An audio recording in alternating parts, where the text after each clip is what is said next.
Je vais vous parler en particulier de ce qui a initié en fait cette journée sur l'IA. C'est le travail qu'on a démarré avec Pascal Terracolte autour d'un séminaire qui s'appelle Architecture et intelligence. Et en fait, la question qui se pose, qui nous a été posée au tout début lorsqu'on a démarré ce travail dans l'école, c'est de savoir pourquoi construire un séminaire de recherche sur ces sujets dans une école d'architecture. C'est vrai qu'on n'est pas une école ni de technologie, ni de mathématiques. Donc la question en fait, qui se pose, c'est quel est l'impact de ces développements de technologie sur la profession, mais aussi sur ce qui me semble être la partie la plus importante du travail de l'architecte, c'est-à-dire le processus de conception architecturale. Et donc ces séminaires sur une période de 6 mois permet en fait à des étudiants à la fois d'acquérir un certain nombre de notions, mais aussi de théories autour de cette discipline, et puis d'imaginer sur un temps très court quelle pourrait être la reconfiguration du métier de l'architecte et des métiers adjacents avec ces technologies. Et donc on s'aperçoit en fait que la production d'un bâtiment génère énormément de données. Et souvent, je suis assez surpris de voir que peu d'architectes sont conscients du rôle de l'architecte dans la gestion de ces données. C'est-à-dire que finalement, on peut presque dire qu'un architecte, c'est un data scientist du Moyen-Âge, puisqu'on a énormément une analyse assez poussée à faire sur des choses complexes, des règles d'urbanisme, des informations contextuelles, mais aussi, ce dont on a parlé de Vitruve, moi je parle aussi d'Alberti sur tout ce travail sur la relation entre les mathématiques et l'architecture, qui sont des notions qui sortent dans plusieurs traités de la Renaissance. Et donc on s'aperçoit que les bâtiments sont des objets dont évidemment on a des caractères dimensionnels, on a des caractères de matériaux qui constituent les données du bâtiment. Mais on s'aperçoit qu'en fait, il y a beaucoup plus d'informations que ça. On a évidemment des informations sur les usages, on a des informations sur les matériaux et la performance et les qualités de ces matériaux, mais aussi les coûts de construction et tous les coûts d'entretien. Donc en fait, l'architecte est au centre d'un réseau assez complexe de données qui sont souvent traités sur un processus assez long. Voilà, les processus de conception de projet sont très longs, généralement un an et demi. Et cette longueur permet d'acquérir par étape un certain nombre de ces projets. Et la deuxième information qui vient multiplier le nombre de données liées au bâtiment, c'est l'explosion de l'Internet des objets, IoT, donc on en a déjà parlé.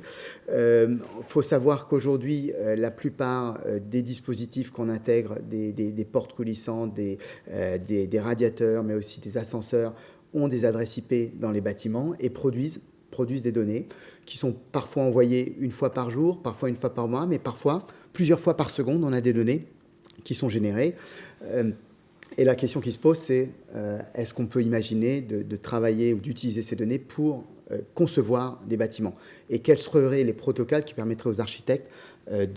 dans cette foison de données, d'extraire les éléments importants? Donc ce qu'on voit ici sur la droite, c'est un schéma qui montre donc une multiplication par 20 du nombre de points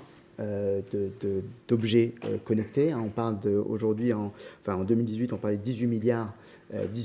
d'objets connectés dans le monde. Et donc, entre 2004 et 2018, on a multiplié par 20 le nombre de points connectés, en sachant que chacun de ces points peut produire de une à deux données par jour, à des millions de données par jour. Et alors, évidemment, depuis déjà plusieurs années, on a vu apparaître un certain nombre de nouveaux marchés, notamment sur la gestion des villes, ce qu'on appelle les smart cities, qui ont développé des marchés qui permettent de rendre la ville adaptable à des protocoles proposés et des protocoles ou des événements non définis dans la ville de manière à garantir la sécurité des villes, mais de manière aussi à améliorer les flux, de manière à améliorer la mobilité et l'intermobilité pour passer d'un dispositif ou d'un lieu à un autre, mais aussi énormément d'autres dispositifs comme la santé, l'éducation. Et donc tous ces nouveaux dispositifs qui commencent à interagir progressivement en temps réel avec nos vies au sein de nos villes constituent en fait un système qu'on appelle des villes résilientes. C'est-à-dire que la ville s'adapte et s'ajuste en temps réel à l'ensemble de ces phénomènes. Alors, un élément important, et ça a été dans le travail des étudiants dans le séminaire de recherche, ça a été de se poser la question, qu'est-ce qu'un processus de conception ? Et c'est très étonnant de voir qu'en fait, les architectes conçoivent des bâtiments, les architectes interagissent en permanence avec la multitude d'acteurs que représentent les interlocuteurs pour la construction d'un bâtiment, mais ils ont souvent une vision assez floue du processus et des étapes que constitue le bâtiment. Ce que vous voyez en haut, c'est par exemple une représentation de ce processus qui, par étapes, on part du design conceptuel, de l'esquisse, pour arriver jusqu'au plan de construction sur la droite. Et donc, on imagine ce processus comme une ligne, comme un élément relativement linéaire, même si un certain nombre de boucles en feedback apparaissent au sein de ce processus. On s'aperçoit que c'est un processus donc, de plusieurs mois qui permet en réalité qui permet d'aller progressivement vers le détail, mais qui permet aussi d'ajuster et d'amener des données supplémentaires dans l'acte de conception. Et ce que vous voyez en bas, en fait, ça a été très tôt dans les premières analyses qui ont été faites sur ce processus, ça a été de voir que finalement les outils de l'IA permettraient en fait d'écraser ce processus de conception et de le rendre extrêmement court et surtout dès le début du projet de faire interagir un paquet de données en même temps. Et donc, alors évidemment, il y a un intérêt puisqu'on gagne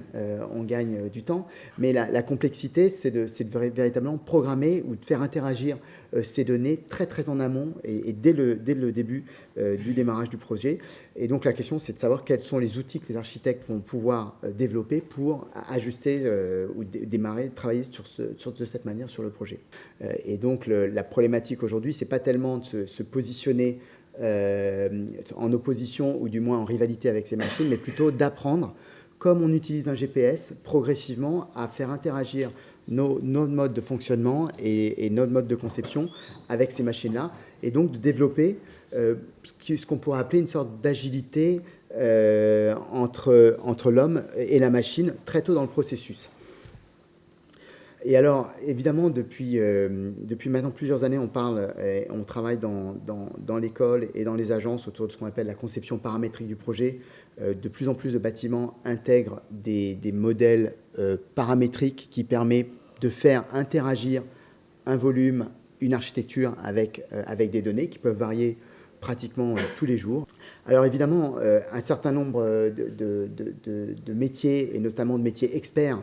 sont directement touchés par la révolution de l'intelligence artificielle. Ce que vous voyez ici, c'est l'amélioration depuis 2 ans très forte sur les détections de taux de cancer, notamment grâce à l'apprentissage de machines à détecter des cancers ou des taches sur des radios. Ce que vous voyez à droite, c'est une étude de l'université de Stanford qui en fait montre comment une simple photo d'un grain de beauté permettrait à un système intelligent de détecter si c'est une tumeur maligne ou si c'est un simple grain de beauté. Et donc ce qu'on est en train de voir, c'est qu'aujourd'hui, en quelques mois, des systèmes intelligents améliorent pratiquement de 70% à 90% le taux de détection de ces cancers. Et on a une entreprise française qui s'appelle Therapixel qui travaille sur ces sujets maintenant depuis 2 ans et qui est vraiment très en amont de cette recherche. Et donc la question qui se pose pour nous aujourd'hui, c'est quelle est la possibilité des architectes à utiliser ces technologies pour progressivement transformer la manière de passer du plan à l'espace, la manière de faire pénétrer de la lumière dans un espace, la manière de gérer des flux. Et donc les recherches qui ont été faites dans le séminaire, c'est des recherches qui utilisent toutes sortes de dispositifs de comparaison d'images ou de liens entre des images en utilisant des routines assez simples comme Pinterest ou comme on a plusieurs étudiants qui ont travaillé sur la question du chatbot pour apprendre en fait à interagir avec des clients et de pouvoir à partir de ces éléments-là progressivement isoler certaines données du projet et puis interagir avec l'architecte sur la production de ces données.